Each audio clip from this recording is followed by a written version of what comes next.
전국 시각장애인 동아구연대회 진행을 도와드릴 이정화입니다. 어릴 적 우리는 엄마나 할머니에게 옛날 이야기 한 편 정도는 듣고 자랐을 건데요. 저도 우리 사랑스러운 손자에게 동화를 가끔 들려주곤 하는데 어린이들에게 생동감 있는 음성 언어로 동화를 들려주는 구연 능력을 갖춘 사람을 동화구연 지도사라고 하더라고요. 오늘 이런 능력을 갖춘 10분의 참가자에게 마음껏 재능을 발휘하고 재회를 펼칠 수 있도록 이 자리를 마련해 드리겠습니다.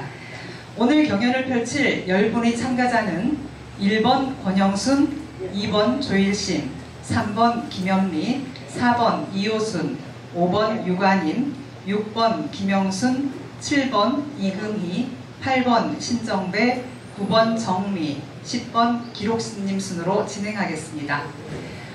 단상 앞에는 지금 엄청 예쁜 화환이 있는데요. 색동의 대전지부에서 보내주셨습니다. 박수 부탁드리겠습니다. 네, 그럼 지금부터 대전 정자도서관이 주최하고 색동회 대전지부의 협찬으로 진행하는 제1회 전국 시각장애인 동아구연 대회를 시작하겠습니다. 먼저 이 자리를 마련해 주신 대전 정자도서관 이재화 관장님의 인사 말씀이 있겠습니다. 안녕하세요. 도서관 안의 친구 이재화입니다. 네, 오늘은 조금 의미가 있는 날인 것 같습니다. 전국 시각장애인 동아구연대회에 출연해 주신 분들과 또 이 자리 축하해 주러 응원해 주러 오신 우리 모든 분들께 깊은 감사를 드립니다. 동아구연을 위해서 우리 시각장애인들이 프로그램도 운영하고 또 시민대학 같은 데 가서 공부도 하는 것 같습니다. 그래서 오늘 동아구연은 기존에 있는 동아뿐만 아니라 우리 색동의 대전 지부에서 도와주셔서 대전에 있는 전설과 설화를 동아구연으로 각색해서 오늘 또 선보이는 그런 날이기도 합니다. 다시 한번 오늘 심사를 위해서 와주셨고 또 전설과 설화를 동화로 각색해 주시고 또 시각장애인들께 동화를 지도해 주시는 우리 색동의 분들께 다시 한번 박수 한번 주시죠. 나태주 시인께서는 풀꽃에서 자세히 보아야 예쁘다, 오래 보아야 사랑스럽다, 너도 그렇다라고 하셨습니다. 이 동아구연이 우리 시각장애인들의 얼마든지 무엇보다도 예쁘게 표현할 수 있고 누구보다도 사랑스럽게 표현할 수 있는 그런 영역이 아닌가 생각합니다. 그래서 오늘은 이 풀꽃을 저는 이렇게 말씀하고 싶습니다. 자세히 들어야 예쁘다, 오래 들어야 사랑스럽다, 동아구연도 그렇다. 맞습니까? 예. 오늘 하루가 행복한 시간 또 아름다운 추억이 되었으면 하는 마음으로 풀꽃이 한 개만 더 낭송하고 내려가겠습니다. 여러분, 풀꽃에 보시면은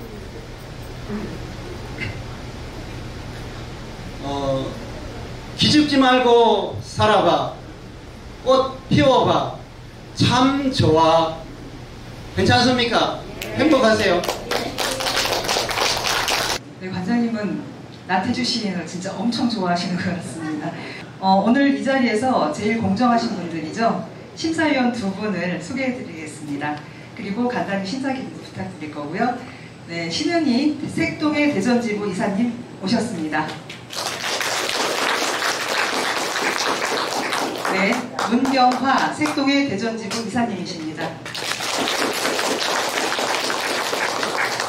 심사 기준은 신은희 색동의 대전지부 이사님이 해주시겠습니다. 안녕하세요. 네, 제1회 전국 시각장애인 동아구연 대회를 개최하게 되었는데요. 개최를 위해서 관장님과 관계자 여러분들 굉장히 많이 애쓰신 걸로 알고 있어요. 정말로 감사드립니다. 동화구연을 사랑하고 또 동화구연을 이렇게 적극적으로 홍보하시고 또 우리 모든 분들이 이렇게 배울 수 있도록 해주시는 그런 감성 부분, 지성 부분이 굉장히 저도 많이 배울 부분이라고 생각이 들어요. 그래서 여러분들이 계속 동화구연에 관심을 가지고 사랑하시고 이렇게 하고 계시는데 오늘 이렇게 대회라는 이름으로 이렇게 모이게 되었어요. 근데 평소 때 하시던 대로 하시면 돼요. 굉장히 열심히 하시고 굉장히 재밌게 하신다는 소리를 제가 들었거든요. 그런데 이제 대회니만큼 이렇게 규정을 말씀드리게 되었어요. 근데 여러분들이 평소에 하시던 그런 건데 대회라는 이름 아래서 굳이 심사 규정을 말씀드리겠습니다. 모두 100점 만점으로 저희가 심사를 하는데요. 내용 30점, 화술 40점, 태도 20점, 감동 10점, 그렇게 해서 100점 만점으로 저희가 심사를 할 건데요. 내용은 거의 다 30점이죠. 그쵸? 동화구연에 그런 동화구연 할 때 그런 것들을 선별하고 각색을 하는 과정에서 내용은 충분히 다 30점이라고 생각이 듭니다. 그 다음에 화술 40점. 여러분들이 이제 동화구연을 할 때는 좀 화술이 더 중요하잖아요. 네, 이런 것들을 적절하게 잘 표현을 하시는지, 발음이라든지 성대모사라든지, 그 다음에 이렇게 동화구연을 들려줄 때 사실 저희 할머니나 어머니가 무릎 위에 저희를 앉혀놓고 이야기를 들려주실 때 굉장히 사랑스럽게, 굉장히 감동을 주면서 저희들이 그걸 들었잖아요. 그러니까 화술을 할 때도 마찬가지예요. 대회를 한다는 것이 아니라 이 관중을 해서 정말로 이 이야기가 정말로 재밌고 이야기를 정말로 이렇게 사랑스럽게 전해주고 싶어요. 그런 마음들이 들 수 있을 그런 동화구연이거든요. 그래서 이런 화술 점수를 그 안에 포함시키겠습니다. 그 다음에는 태도인데 아까 슬쩍 저희가 살짝 보니까 이렇게 무슨 이렇게 동작 같은 것도 같이 이렇게 하시고 그러셨어요. 그래서 이런 태도에는 그런 동작의 횟수가 적당했는지, 그 다음에 몸동작과 손동작 내용이 잘 일치가 되는지, 그 다음에 초조하거나 불안해하지는 않았는지, 이렇게 평소 때 정말 잘하시다가도 이렇게 강당 위에 서면은 굉장히 조금 약간 불안해하거나 초조하실 수가 있잖아요. 근데 평소 때 하시던 대로 하시면 돼요. 항상 재밌게 내가 이거를 재밌게 잘 들려드려야지, 네, 그런 마음으로 하시면 되니까 긴장하지 마시고 잘 들려주시기 바랍니다. 그렇게 하다 보면은 이제 어때요? 청자들이 감동을 느끼게 되죠. 와, 정말 이런 이야기가 있었네. 정말 이 이야기는 나도 한번 배워서 한번 들려주고 싶다. 그런 것들이 청자의 이런 마음속에 들 수 있도록 그런 감동을 주는 동화구연이 되었으면 좋겠어요. 그래서 오늘 10편의 아름다운 동화와 또 이렇게 나중에 찬조 출연하시는 대전에 얽힌 그런 설화를 또 찬조 출연으로 들려주신다고 여기에 되어 있어서 정말로 감사한 일이에요. 그래서 12편의 동화를 저희가 들으면서 정말로 아름답고 소중한 시간이 되기를 기대합니다. 감사합니다. 그럼 본격적으로 제1회 전국 시각장애인 동화구연 대회를 시작하겠습니다. 항상 첫 번째 순서는 엄청 떨리고 긴장이 되는데요. 그래서 오늘 출연자 중 제일 연장자이신 이분이 1번이 되셨나 봅니다. 권영수님이 준비하셨습니다. 제목은 토끼와 호랑이라는 동화입니다. 네, 큰 박수로 맞이해주세요.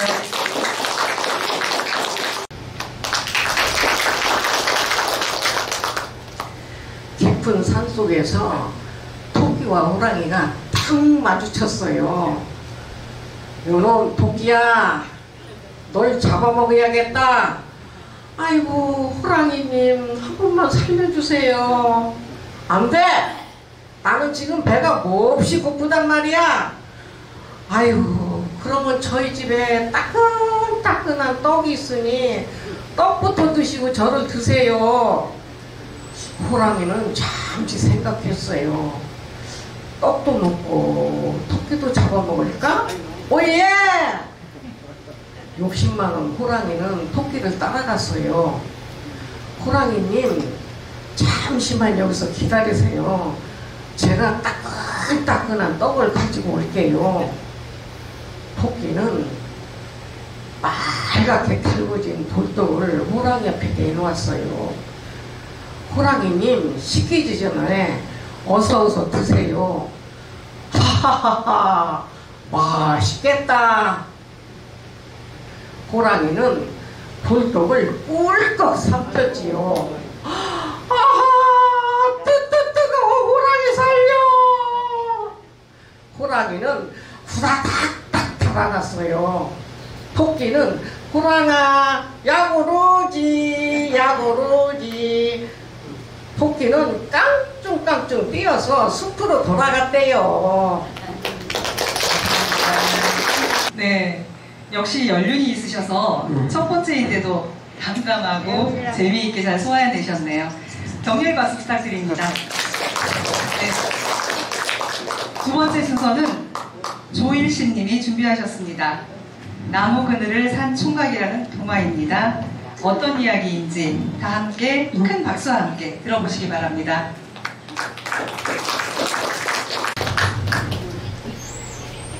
옛날 어느 마을에 욕심 많은 부자 영감이 살고 있었어요. 영감 집 앞에는 커다란 느티나무 한 그루가 있었고요. 하지만 동네 사람 그 어느 누구도 느티나무 그늘 근처에는 얼씬도 하지 못했지요. 에이, 저렇게 욕심이 많아서야 부자면 뭐래요, 저렇게 욕심이 많은걸. 그러던 어느 날이에요. 동네에서 부지런하기로 소문난 돌쇠가 느티나무 그늘에서 쉬고 있었어요. 네, 이놈! 왜 남의 그늘에 앉아있는 게야? 영감님, 죄송해요. 이 나무 그늘이 영감님 내 거예요. 아? 우리 고조 할아버지가 심으셨으니 내 것이지. 그럼 네 것이냐? 영감님, 전 그런 줄도 모르고. 그런데 영감님, 이 나무 그늘이 꼭 필요한데 제게 팔지 않으시겠어요? 아, 뭐라고? 이 나무 그늘을 사겠다고? 예, 얼마면 파시겠어요? 그렇다면 이 그늘이 크고 넓으니 단양만 내거라. 단양이라. 예, 단양 여기 있습니다. 그럼 이제부터 이 그늘은 제 것입니다. 딴소리 하면 안 돼요. 돌쇠는 단양을 주고 나무 그늘을 샀어요. 한날이 지나자 돌쇠는 영감네 마당으로 자리를 옮겼어요. 아, 내 이놈! 왜 남의 마당에 함부로 들어오는 게야?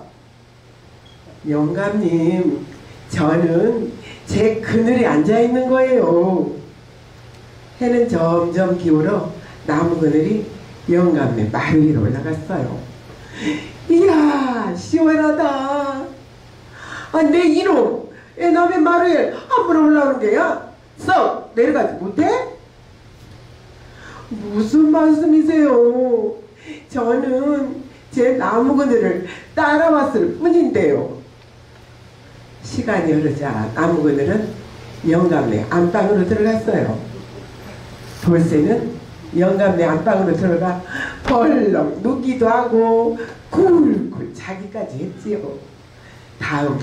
그 다음 날도 돌쇠는 영감네 집을 마구 드나들었어요.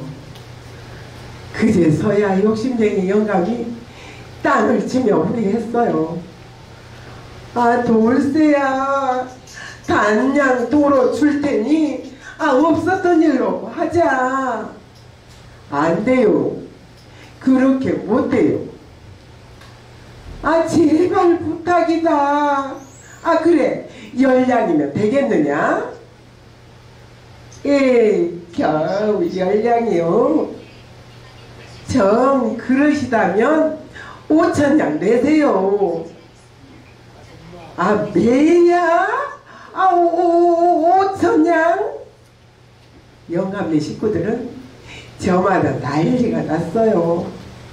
아 영감 그래 팔 게 없어서 나무 그늘을 팔아요? 아버지 창피해서 어떻게 살아요? 욕심쟁이 영감은 창피하고 부끄러워서 집을 팔고 멀리 이사를 갔어요. 동네 어르신들 더운데 수고가 많으시지요. 이 그늘에 와서 쉬어가세요. 그 후로 동네 사람들은 아무 때나 언제든지 이 느티나무 그늘에서 편히 쉴 수 있었대요. 네, 재밌는 동화를 들려주신 조혜리 씨님께 다시 한번 박수 부탁드립니다. 과한 욕심을 부리는 부자 영감을 이용한 총각의 뛰어난 지혜가 엿보이는 동화였는데요. 어떻게 단양짜리를 5천냥으로 1000배나 늘려서 팔았네요. 네, 다음은 세 번째 출연자입니다. 김현민 님이 준비한 노래 주머니라는 동화입니다. 옛날에 커다란 옥이 달린 할아버지 두 분이 살았어요. 한 분은 착한 할아버지였고 또 한 분은 심수쟁이였죠. 하루는 착한 할아버지가 산에 나무하러 갔다가 길을 잃고 말았어요. 어떻게 하지? 길을 헤매던 할아버지는 외딴 집을 발견했어요. 할 수 없지.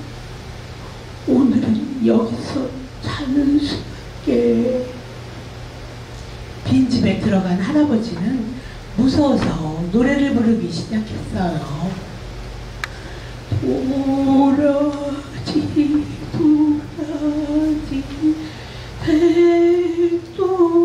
백도라지 심신사천의 백도라지. 할아버지의 노랫소리가 숲속으로 멀리 퍼져나갔어요. 노랫소리를 들은 밖에서 붕탕붕탕 이상한 소리가 났어요. 도깨비들이었죠. 마당 가득 모인 도깨비들이 할아버지께 물었어요. 어디서 그런 노래가 나옵니까? 노래요? 노래는 이 혹에서 나옵니다요. 할아버지는 얼떨결에 혹을 가리켰어요. 뭐? 혹에서 나와? 그럼 그게 혹이 노래주머니였군. 그럼 보물과 노래주머니를 바꿉시다. 도깨비 대장은 보물을 주고 혹을 떼어갔어요. 허허, 혹도 없어지고 보물도 생기고 거참 신나는 일인걸. 마음씨 착한 할아버지는 큰 부자가 됐어요. 뭐라고? 혹을 팔아? 부자가 됐다고? 소문을 들은 심수쟁이 할아버지가 도깨비 집을 찾아갔어요. 바꿔! 모든 걸 다 바꿔! 호가보험을 바꿔! 할아버지도 노래를 부르기 시작했어요. 노랫소리가 들리자 방문이 덜컥 열리면서 도깨비들이 나타났지요. 도깨비님, 이 노래주머니도 사시지요.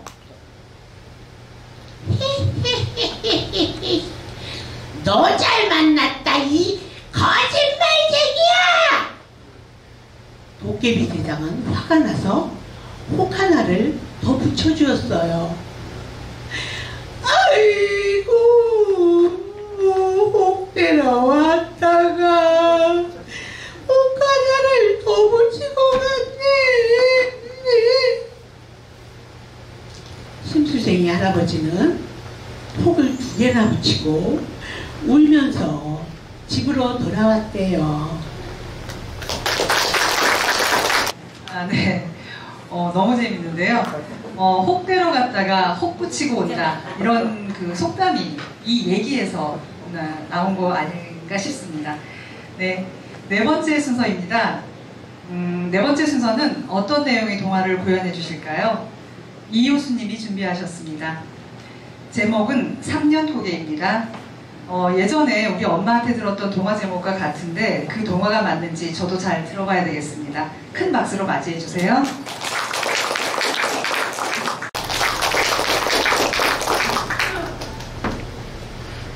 어느 산골 마을에 한 번 넘어지면 3년밖에 살지 못한다는 무시무시한 고개가 있었어요. 사람들은 이 고개를 삼년고개라고 불렀지요. 아유, 허리야. 어서 집에 돌아가야지. 영희 할머니는 산나물을 캐고 집으로 돌아가는 길이었어요. 여기는 삼년고개니까 조심조심 걸어야지. 아이고 어머니나. 할머니는 돌부리에 걸려 삼년고개에서 그만 넘어지고 말았어요. 아유, 이럴 어쩌노. 큰일 났네, 큰일 났어. 할머니는 그 자리에 펄썩 주저앉아 울고 말았어요.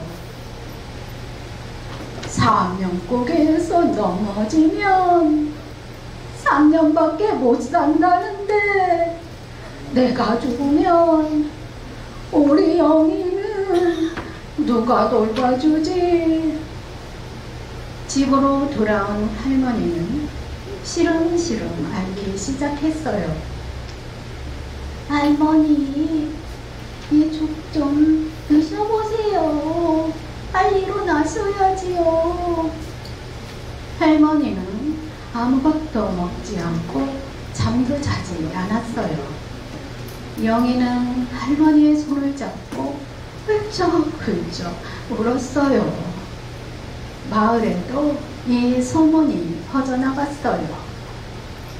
아유, 글쎄, 영희 할머니가 삼년고개에서 넘어지셨다네요.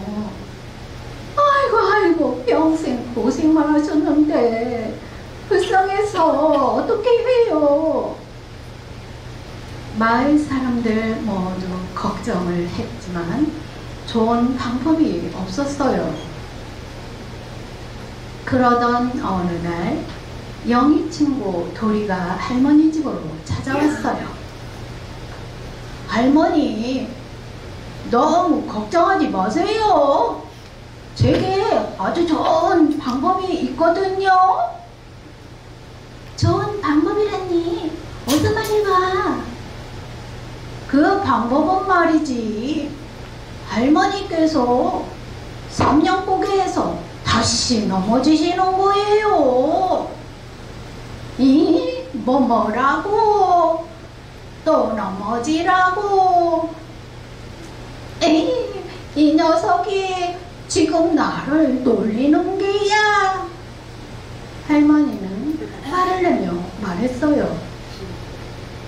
할머니, 제 얘기를 잘 들어보세요. 한 번 넘어지면 3년을 사시지요? 2번을 넘어지면 몇 년을 살까요? 그러면 6년을 살 수 있어요, 할머니. 영희가 환하게 웃으며 말했어요. 아유, 듣고 보니 정말 그렇구나. 할머니는 자리에서 헐떡 일어났어요. 영희와 도리는 할머니를 모시고 삼령고개로 갔지요. 할머니는 삼령고개에서 넘어지기 시작했어요. 아이고, 한 번 넘어지면 3년이요, 2번 넘어지면 6년이요, 3번 넘어지면 9년이세. 할머니는 삼령고개에서 계속 넘어졌어요. 우리 할머니 이제 100년은 더 사시겠네. 할머니 오래오래 사세요. 그 후 할머니는 건강하게 오래오래 살았대요. 예, 제가 생각했던 동화가 맞네요. 저도 영희 친구인 도리와 같은 생각을 했었는데요. 10번 넘어지면 30년. 이렇게 한 번 넘어질 때마다 3년씩 수명이 늘어난다면 여기 계신 여러분들도 3년 고개를 찾아서 10번, 20번, 30번 넘어져서 건강하게 오래오래 사셨으면 좋겠습니다. 네, 벌써 5번째 순서입니다. 유관임님이 준비하신 쥐들의 회의입니다. 박수로 맞이해 주세요.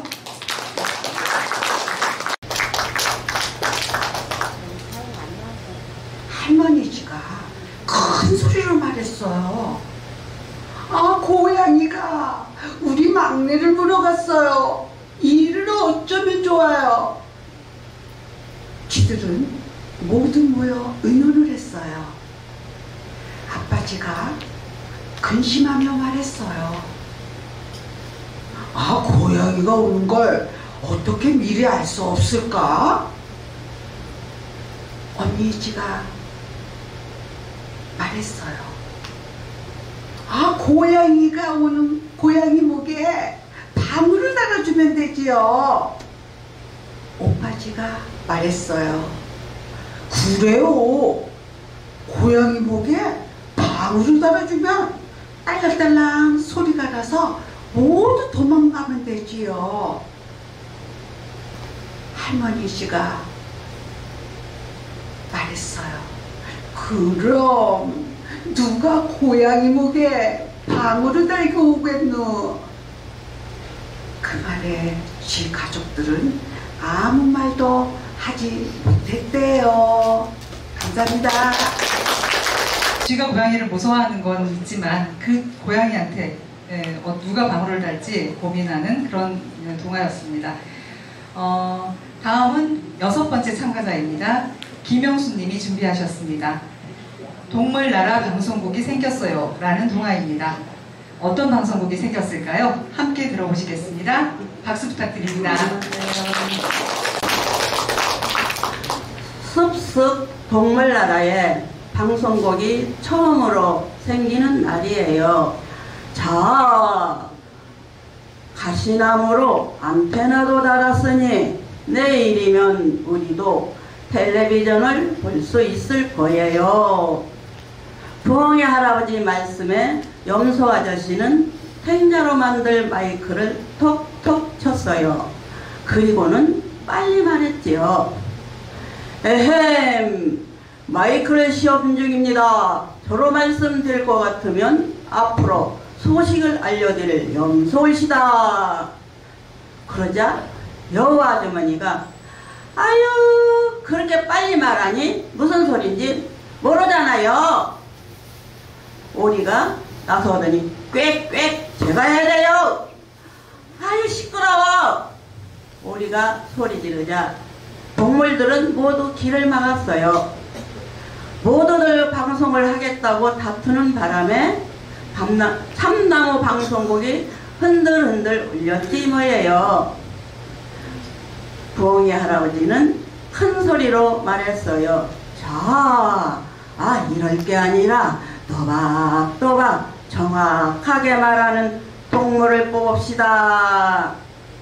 바로 꾀꼬리가 뽑혔지요. 몸이 재빠른 다람쥐는 여기저기 다니며 편지를 쓰는 소식을 쓰는 기자가 되었지요. 부엉이 할아버지는 동물들에게 골고루 일을 나눠 주셨어요. 촉촉한 코로 비가 올 것을 잘 알아맞추는 여우는 날씨 담당이 되었죠. 그럼 몸집이 큰 동물은 무엇을 하죠? 곰은 방송국을 지키는 경비원이 되었어요. 다음날 아침 해가 동산에서 떠오르자 온 숲에 꾀꼬리 멋진 목소리가 울려 퍼졌어요. 안녕하십니까? 동물나라 니우스를 말씀드리겠습니다. 꾀꼴 꾀꼴. 그 소리에 늦잠 자던 아기 동물들이 모두 일어났어요. 아이 참, 오늘부터는 부지런해야겠네. 그뿐 아니야. 빨리빨리 알려주는 방송국이 있으니까 사냥꾼이 와도 비가 내려도 걱정이 없대. 그날 이후 방송국은 동물나라 백성들의 친구이자 자랑거리가 되었대요. 네, 김용수님 고생하셨습니다. 경연이라는 부담감이 엄청 클 텐데 잘하셨습니다. 네, 박수 부탁드립니다. 다음은 참가 번호 7번입니다. 이금희 님이신데요. 오늘 이 대회에 참가하기 위해서 아침 일찍 준비하시고 인천에서 대전까지 오셨답니다. 오늘 준비한 동화는 뇌기는 짝짝이입니다. 멀리서 오신 이금희 님께 감사의 박수를 더해서 더 큰 박수 청해드리겠습니다. 세상에는 통통한 토끼도 있고 홀쭉한 토끼도 있어요. 키 큰 토끼도 있고 키 작은 토끼도 있지요. 깔끔한 토끼가 있으면 털털한 토끼도 있고요. 남자 토끼가 있으면 여자 토끼도 있어요. 토끼라면 누구나 길쭉한 귀가 2개 있지요. 하지만 리키의 귀는 남들과 조금 달랐어요. 한쪽 귀는 서 있고 한쪽 귀는 누웠지요. 친구들은 리키를 놀려댔어요. 야, 축 늘어진 귀 쫑긋 세워봐. 귀 쫑긋 세워봐. 리키는 친구들이 너무너무 부러웠어요. 나도 2 귀가 모두 쫑긋 서 있으면 얼마나 좋을까. 어느 날 리키는 나무에 거꾸로 매달려 보았어요. 그랬더니 리키의 귀가 쫑긋 서는 것처럼 보였어요. 어떤 날엔 할머니가 만든 주전자 덮개를 머리에 푹 덮어 쓰기도 하고, 또 어떤 날엔 당근을 귀에 쏙 끼워 귀를 세워보기도 했어요. 또 어떤 날엔 나뭇가지를 귀에 대고 끈으로 칭칭 동여매었어요. 그랬더니 귀에 피가 나서 붕대로 귀를 둘둘 감았지요. 그러자 리키의 귀가 쫑긋 서는 거예요. 또 어떤 날엔 빨래집게로 귀를 집은 후 낚싯대로 들어 올리기도 했고요. 또 어떤 날엔 귀에다 풍선을 매달아 보기도 했어요. 귀를 세울 수만 있다면 리키는 무엇이든 했어요. 하지만 친구들은 여전히 리키를 보고 깔깔대며 놀려댔어요. 리키 정말 리키 정말 웃기다. 맞아, 리키 정말 웃겨. 리키는 더 이상 좋은 수가 생각나지 않았어요. 화가 난 리키는 숲속에 들어가 나무들한테 소리쳤어요. 이 보기 지른 귀 싹둑 잘라버릴 거야. 두고 봐. 바보 같은 짓을 그러긴 녀석들도 다시는 안 볼 거야. 리키는 흐느껴 울며 생각했어요. 어쩌면 의사 선생님이 고쳐주실지도 몰라. 리키는 의사 선생님을 찾아갔어요. 의사 선생님은 리키의 귀를 샅샅이 살펴보았지요. 귀의 길이도 재고 온갖 이상한 소리도 들려주었어요. 리키야, 네 귀는 아주 멀쩡하단다. 조금 힘이 없긴 하지만 소리 듣는 데는 아무 문제가 없어요. 원래 귀들은 모두 다르단다. 그러니까 걱정 말고 이 맛이 있는 당근이나 많이 먹으렴. 리키는 돌아오는 길에 의사 선생님의 말씀을 곰곰이 생각해 보았어요. 원래 귀들은 모두 다르다고? 맞아. 엄마 귀는 예쁘고 아빠 귀는 튼튼해. 할머니 귀는 부드럽고 할아버지 귀는 멋있어. 내 귀는 짝짝이야. 한쪽 귀는 서 있고 한쪽 귀는 누웠고. 그렇게 생각하자 크 하고 웃음이 나왔어요. 그때 마침 꼬마 토끼 하나가 반갑게 소리쳤어요. 야! 리키가 온다! 그러자 제일 덩치 큰 친구가 말을 걸었어요.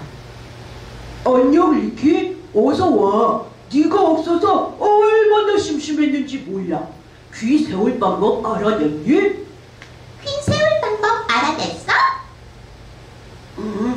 아주 좋은 방법이 있어. 내일 모두들 동산으로 와. 당근이란 끈 가지고 말이야. 당근이란 끈? 그건 왜? 그건 왜? 와보면 알아. 다음날 리키는 활짝 웃으며 소리쳤어요. 얘들아, 당근을 귀에 매달아봐. 한쪽 귀는 서 있고 한쪽 귀는 누웠네. 나도 해볼래. 한쪽 귀는 서 있고 한쪽 귀는 누웠네. 나도. 한쪽 귀는 서 있고 한쪽 귀는 누웠네. 리키를 따라해보니까 정말 재미있었어요. 그래서 모두들 까르르 까르르 소리내어 웃었지요. 배꼽이 빠지도록 까르르 까르르. 그리고 처음으로 리키와 친구들은 모두 똑같은 모습이 되었답니다. 네, 잘 들으셨나요? 네, 잘생김과 못생김을 떠나서 나만의 개성을 갖는 것이 제일 중요하다는 내용의 이야기인 것 같습니다. 멀리서 오신 만큼 좋은 성과 거두고 가벼운 발걸음으로 돌아가시면 좋겠습니다. 네, 다음은 8번째 신정배님이 신통방통 세 가지 말이라는 동화를 구현해 주시겠습니다. 옛날 어느 산골 마을에 마음씨 착한 수장수가 살았어요. 오늘은 수치 금세 다 팔렸네. 불살도 생선도 집신도 다 살 수가 있겠는걸. 한국에 넣으니 까치가 둥지에서 떨어져 울고 있지 뭐예요. 아이고 다쳤구나. 내가 옷구름으로 감아주마. 두 곡에 넣으니 고양이가 배고파 울고 있었어요. 저런 이 생선 먹고 힘내거라. 수장수는 생선 한 마리를 던져줬어요. 쇠고기에 넣으니 한 노인이 추에 떨고 계시는 거예요. 아이고 어르신, 제 옷을 얼른 걸치세요. 수장수는 가죽 입던 보리쌀랑 생선을 노인에게 주었어요. 고마우니 내 보답으로 신동방통 세 가지 말을 해주지. 하나, 바람 불면 타지 마라. 둘, 무섭거든 춤을 춰라. 셋, 반갑거든 설설 기어라. 수장수는 노인이 알려준 세 가지 말을 중얼거리며 나루터에 도착했어요. 수장수가 배를 타려는데 바람이 휙 불지 뭐예요. 순간 노래의 말이 생각났어요. 바람 불면 타지 마라. 가만히 서 있는 수장수를 보고 뱃사공이 소리를 쳤어요. 아, 탈 거예요. 말 거예요. 나는 그냥 안 탈랍니다. 한참 산길을 걸어가는 수장수는 뒤를 돌아보고 깜짝 놀랐어요. 조금 전 타려던 배가 바람에 뒤집혀 버린 거예요. 어느새 날은 저물었고 이거 큰일이네. 갈 길이 멀으니 여기서 좀 자고 가야겠구만. 그런데 하필이면 도깨비 부리지 뭐예요. 아, 그래. 무서우면 춤을 추라겠지. 수장수는 덩실덩실 춤을 추기 시작했어요. 참 재미나는 춤일세. 도깨비들은 수장수를 따라 날이 꼴딱 새도록 춤을 추었어요. 날이 밝자 도깨비들은 수장수 덕분에 잘 놀았다 하며 금은보와 한가득 선물을 주었지요. 보물이다, 보물. 수장수는 노래를 흥얼거리며 집으로 향했어요. 수장수를 보자마자 식구들은 뛰어나갔어요. 아, 그래. 반가움은 설설 기라겠지. 수장수는 넓적 엎드려 설설 기기 시작했어요. 그런데 마루 밑에서 뭔가 꾸벅꾸벅 하지 뭐예요? 뭔가 해서 자세히 보니 도둑놈 문이었어요. 도둑이잖아. 도둑놈도 놀라고 수장수도 놀라고 정신을 차린 도둑놈이 걸어마 나살려라 도망가 버렸어요. 그 뒤로도 수장수는 착한 일 많이 하면서 행복하게 잘 살았대요. 정말 신통방통하게 말이 잘 들어맞았네요. 역시 착하게 살아야 복을 받는가 봅니다. 네, 벌써 9번째 순서가 되었는데요. 정민님이 준비하셨고 제목은 뚱뚱보 호박이라는 동화입니다. 어떤 내용의 동화일지 잘 들어주시기 바랍니다. 하루는 호박이 몸을 굴리며 불평을 했어요. 나는 왜 이렇게 뚱뚱할까? 호박은 오이에게 물었어요. 오이야, 어떻게 하면 너처럼 날씬해질 수 있니? 그거야 간단하지. 체조를 해봐. 구부렁구부렁 구부렁구부렁. 하지만 호박은 몸이 뚱뚱해서 움직일 수가 없었어요. 아이, 난 안 돼, 안 돼. 호박은 고추밭으로 갔어요. 얘들아, 어떻게 하면 너희처럼 귀엽고 날씬할 수 있니? 우리들처럼 이렇게 매달려봐. 대롱대롱 대롱대롱. 손을 뻗어 매달리려던 호박은 쿵 하고 떨어졌어요. 아이쿠, 엉덩이야. 호박은 해바라기를 보고 물었어요. 해바라기야, 어떻게 하면 너처럼 키가 크고 날씬해질 수 있니? 가슴을 펴고 발디딤을 해봐. 쭉쭉 쭉쭉쭉. 하지만 호박은 잘 되지 않았어요. 이 몰래. 그때 농부 아저씨가 밭을 둘러보러 왔어요. 어디 오늘의 최고의 열매는 뭘까?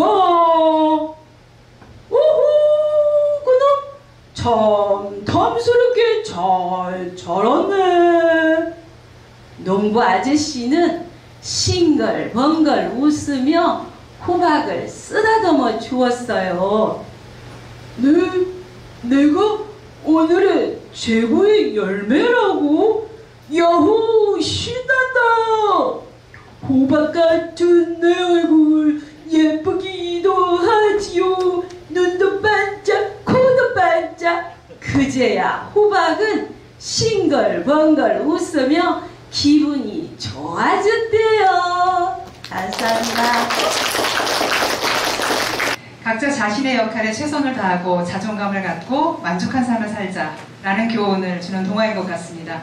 참고로 정미 회원님 앞 티셔츠에 늙은 호박 그림을 그려져 있는 그런 옷을 입고 동화를 구현해 주셨습니다.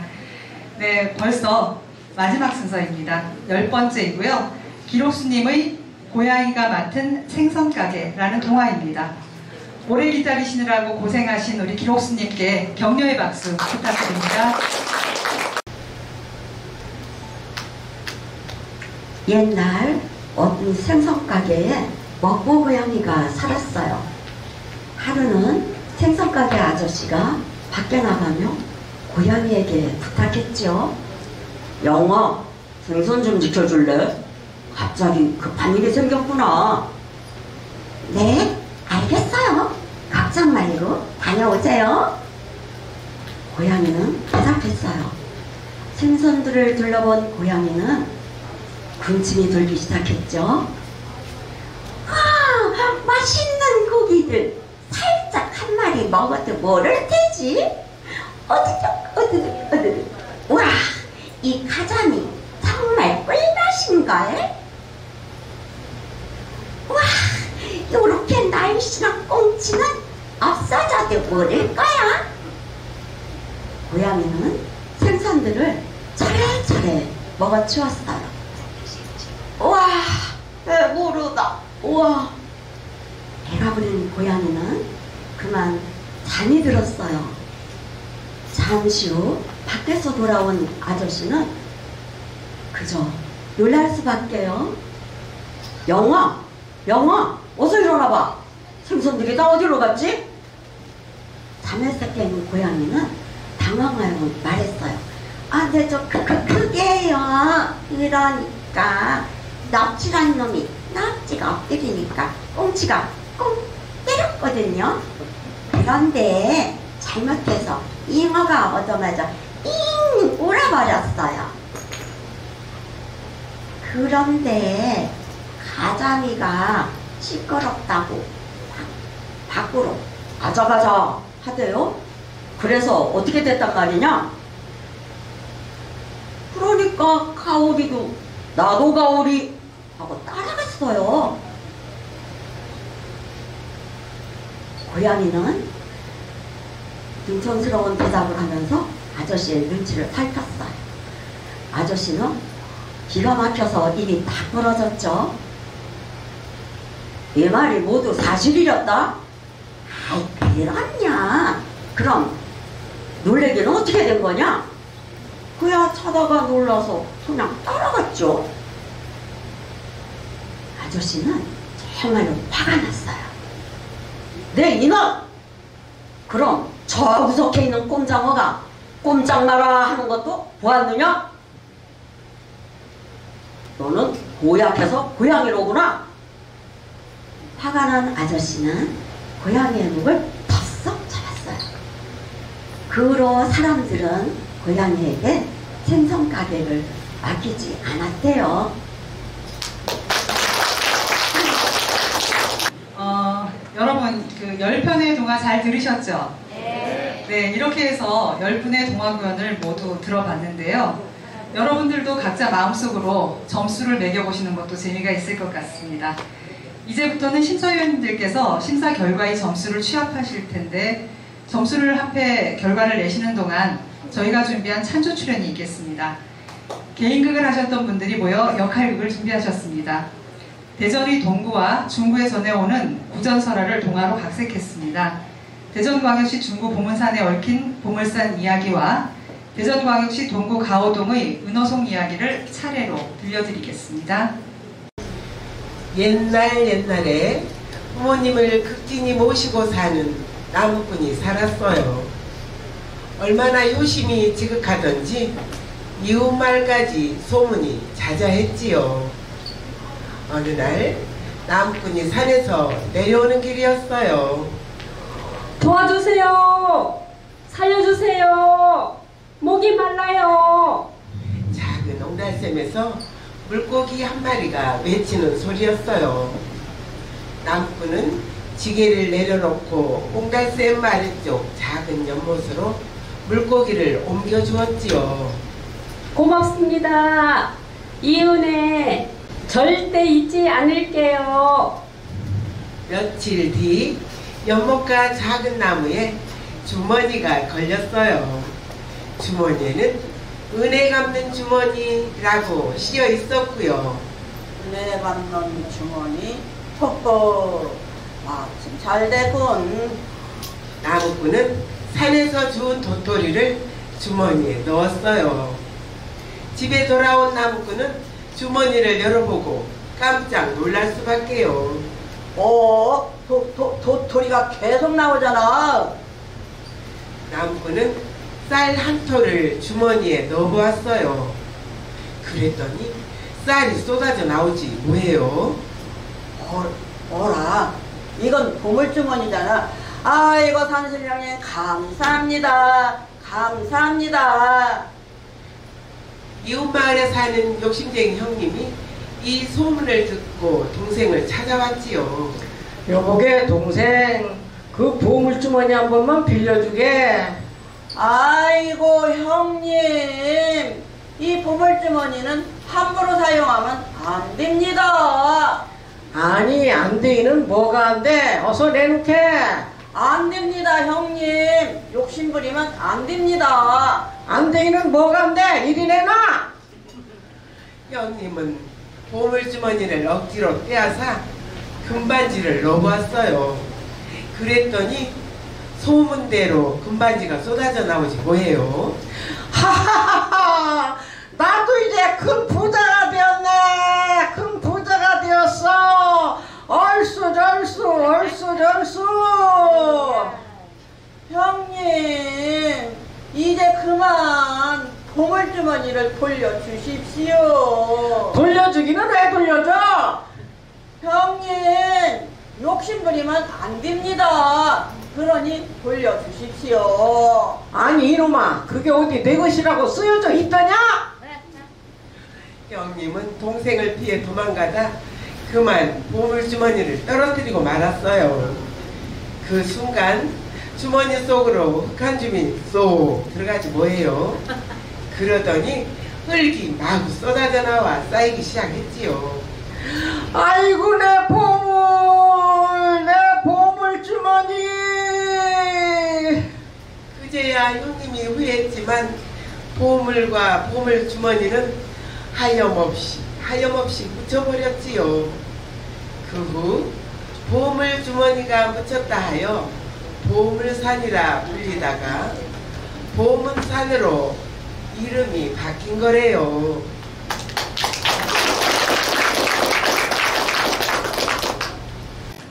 네, 보물산 이야기였습니다.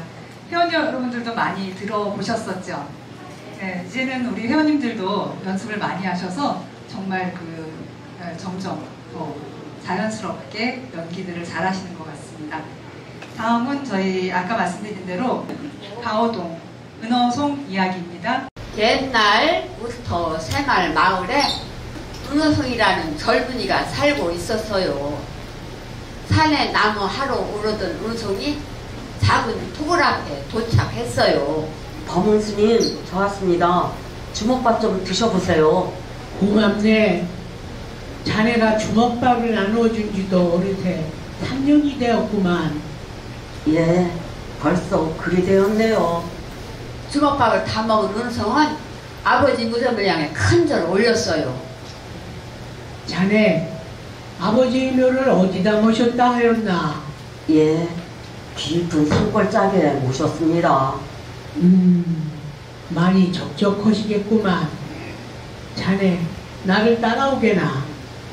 스님은 은어송을 이끌고 산을 오르기 시작했어요. 여보게, 바로 이 땅이 명당이라네. 자네 아버지를 여기로 모시면 좋은 일이 생길 걸세. 예? 예, 스님 감사합니다. 은어송은 가을이 되자 은어송은 스님 말대로 아버지 묘를 옮기고 산을 내려오고 있었어요.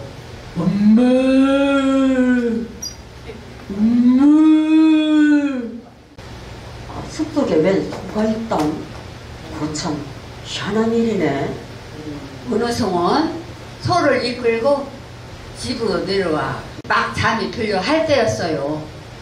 실례합니다. 안에 계십니까?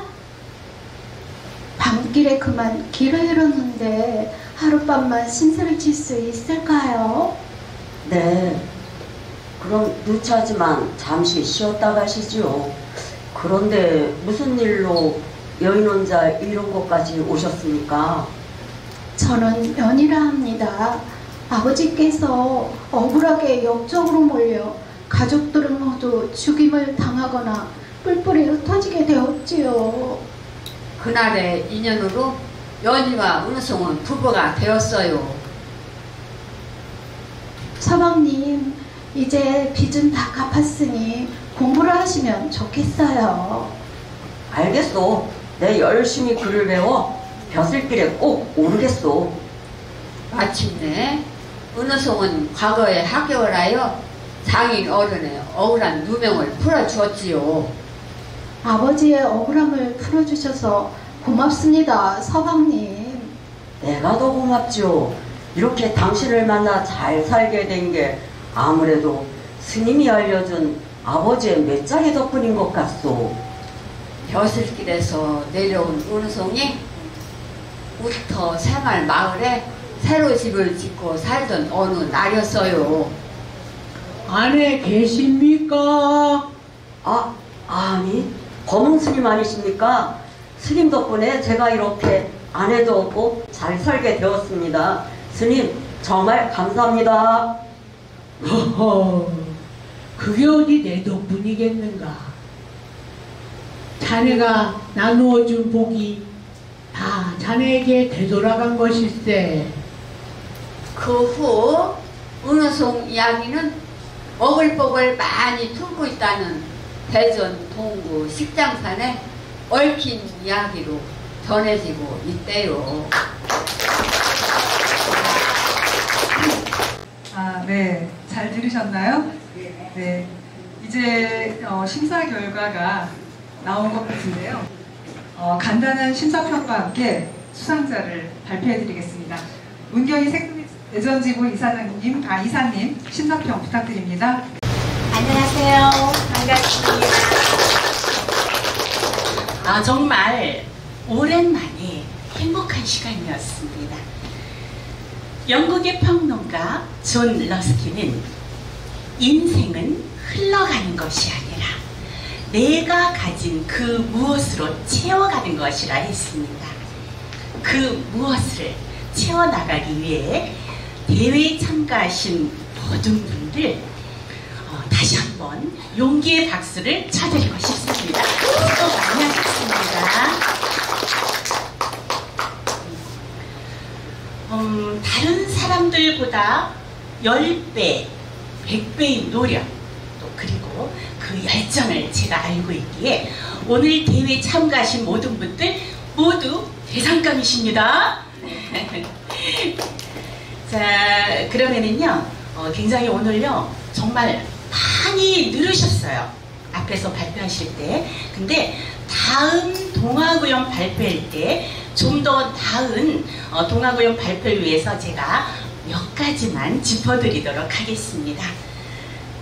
자, 동아구연이 뭐죠? 구연이 뭐예요? 입구자, 연출, 연자. 입으로 연기하다, 입으로 연출하다의 뜻입니다. 즉, 동화의 아름다운 이야기를 여러 가지 목소리로 청중들에게 들려주는 예술적 행위를 우리가 동화구연이라고 합니다.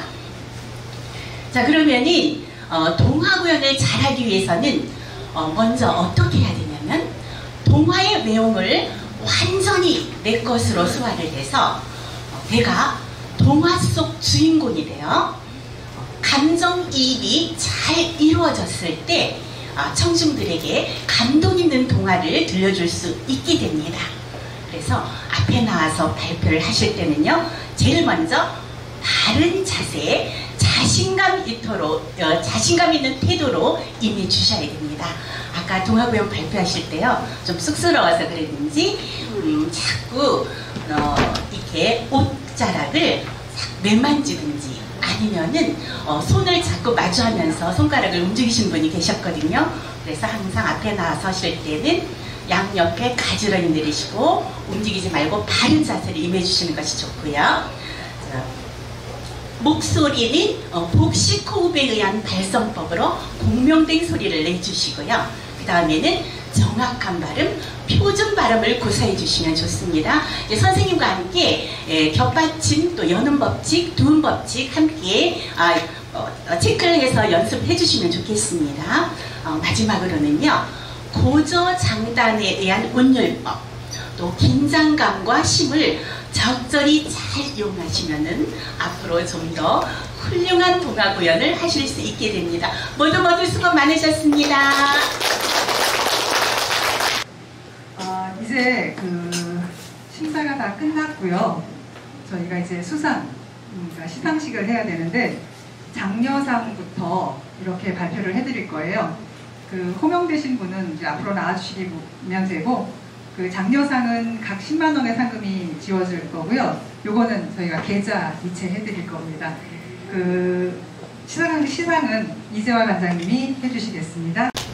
예, 장려상 3분 말씀드리겠습니다. 김영순, 길옥순, 신정백. 네, 3분 무대 위로 올라오고요. 상장, 장려상, 김영순.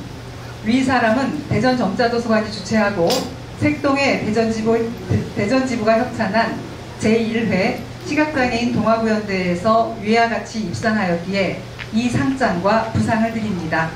2023년 6월 22일 대전점자도서관장 이재화.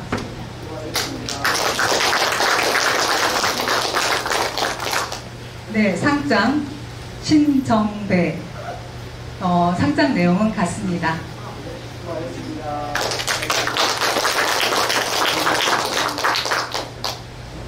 네, 상장 길옥순. 네, 이하 내용은 같습니다. 네, 다음은 우수상입니다. 우수상은 2명으로 저희가 준비한 상금은 각 20만 원씩이고요. 발표해드리겠습니다. 우수상 조일심, 이요순. 2분은 무대 위로 올라주시기 바랍니다. 우수상 조일심. 위 사람은 대전점자도서관이 주최하고 색동회 대전지부가 협찬한 제1회 시각장애인 동아구연대회에서 위와 같이 입상하였기에 이 상장과 부상을 드립니다. 2023년 6월 22일 대전점자도서관장 이재화.